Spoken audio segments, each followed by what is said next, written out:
thanks, Sam. This is Dave. First off, I want to make sure you do have that big packet that Sam's talking about, and I'd like to turn to the table of contents right before page 1 with everybody, and let's talk about what we're going to talk about. If you look at the table of contents, I'm going to discuss this electronic media. Obviously, there's more and more of that every day, and so we'll talk about how the advertisement requirements fit your website and email types of ads and things. Then we'll get into the definition and some examples of what are and are not advertisements. And then we're going to start breaking down all these different regs, Truth in Lending Act, Fair Housing Act, the member FDIC requirements, Truth in Savings Act, those 4 being the primary, and then we'll have some miscellaneous ones like the Consumer Protection for Bank Sales of Insurance, a little bit on UDAP, the overdraft promotions. But very briefly here, you'll notice about Roman numeral 8 is UDAP, contests, bonuses, lotteries, all that kind of thrown together.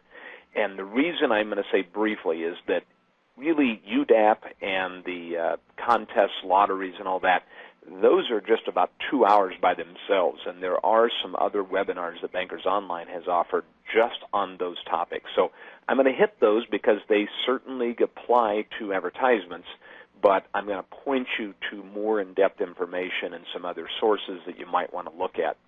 And then I'll wrap up really the instruction time talking about managing compliance when it comes to advertisements and promotions and marketing people getting along and holding hands with the compliance officer and skipping through this daisy field together. And I say that as a joke because hopefully you're laughing with me, and we'll talk about getting along, though, and you guys all playing nicely together. So hopefully we've got both compliance and advertising people listening in today, and you know what I'm talking about. At the very bottom of the table of contents, there's a bullet down there that says basically anything that you see in italics, I'm actually quoting right from the regulations. I'm going to show you the source of where that's coming from. And then let me go back up now to the lobby disclosures. I'm going to give you a quick reference sheet, Roman numeral 11, there that will basically be a quick reference guide for you to use as you check off those types of things in your bank lobbies.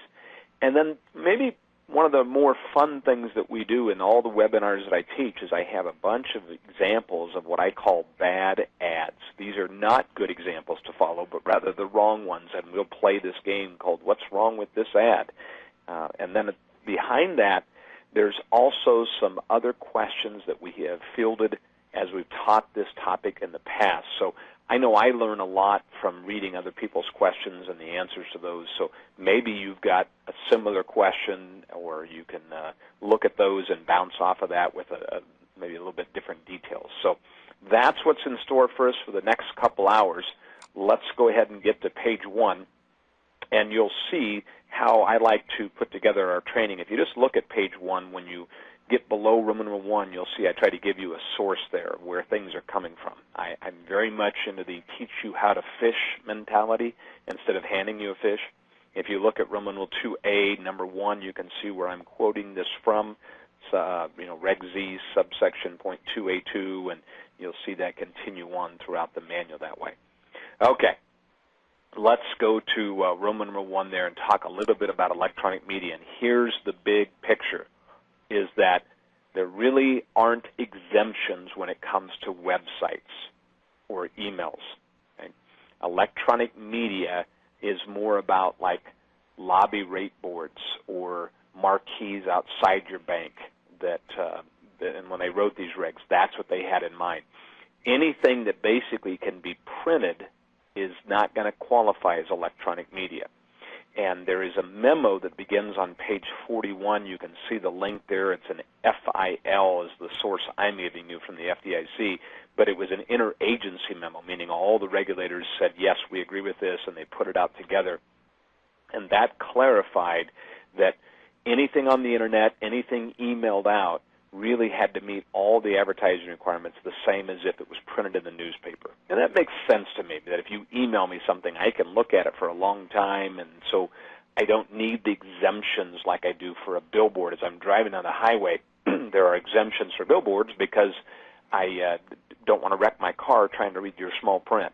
Or TV, radio ads. If you will, or marquees that are scrolling outside of your bank. Those get an exemption for shorter requirements, less disclosures, those types of things. So maybe if you pick up your pens, a big thing to write down here is internet, websites, and emails must fully comply. Right?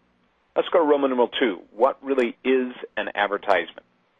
We've got to look at each reg a little bit, but they're pretty much the same in that they say it's a commercial message. Let me contrast that. If I'm talking to you and you alone, and I say we can do your CD at this rate, or we could do your loan at this rate, then that's not an advertisement, it's a negotiation. If I'm broadcasting it to 2 or more people, then it becomes a commercial message. Now, if we're looking at Reg Z, it specifically mentions in the second line consumer, because that's what Reg Z is pointed towards, credit transactions. Fair Housing Act, anything that promotes home loans. Truth in Savings Act, you'll see very similar language to Reg Z, so A3 there, commercial message, and again to consumers about your deposit accounts. So each reg has a little bit different definition, but they're all pretty consistent. Now, Reg Z and Reg DD, Truth in Savings Act and Truth in Lending, give examples, and I'm quoting you the subsections, et cetera, that you can go look at for more, but examples of ads would be newspapers, magazines, et cetera, radio, TV, direct mail literatures. If you go to the top page 2, you'll see point of sales and telephone solicitations and things that you mail out. Messages on your ATM machines. I'm seeing more and more of those all the time. Your lobby computer screens. If you look at letter C, what's not an advertisement? Direct negotiations, follow-up letters, cost estimates, those types of things. Even verbal information where I'm just talking to you and you alone could be seen then. It's not an advertisement. Information material, look at number 2 here on the page 2. It says distributed to businesses. Now I'm going to stop there a little bit. This is a common question that we get at Bankers Client Consulting. We're going to put our mortgage rates in the realtor's office or title companies or somewhere where we know consumers will be seeing them, but it's given to the business entity. Let me try another one. We're going to give our car loan rates to the dealer, and we know that they might hand it to them. Now, what I would recommend is that you might put on there, for business use or for internal use only, something like that. And the idea is that you're educating the realtor, you're educating the car salesperson. But technically, because you didn't give that to the consumer, it doesn't have to meet these requirements.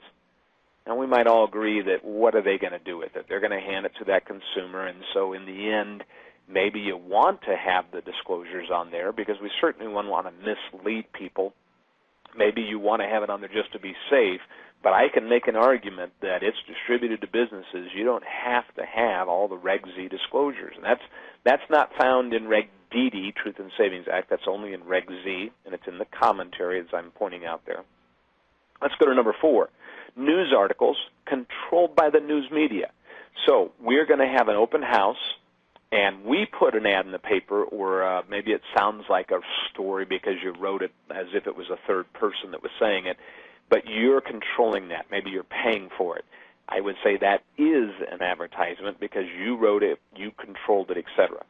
If the newspaper came over and did some type of article on your bank because you're 100 years old, or you've had a teller work there for 30 years that's retiring and they want to do something special and promote that person, then that would not be an advertisement because the news media is basically doing research on their own and they're writing the article. And so that's the difference. Who's controlling this thing? If we go to page 3, you'll see Truth in Savings Act, what is not an advertisement. And it says there that rate sheets in the newspaper unless you're paying for it. So that's very similar to the controlling type of thing. So when the local newspaper puts up a deal that says Bank A has these rates, Bank B has these rates, Bank C has these rates, those don't have to meet all the advertising requirements because you're not controlling that or paying a fee for it. And again, face-to-face, D2 discussions where you're talking specifics about a certain deposit account. Account information, again, negotiations with people, disclosures required by law, contractual agreements, etc. And there's a little example down there in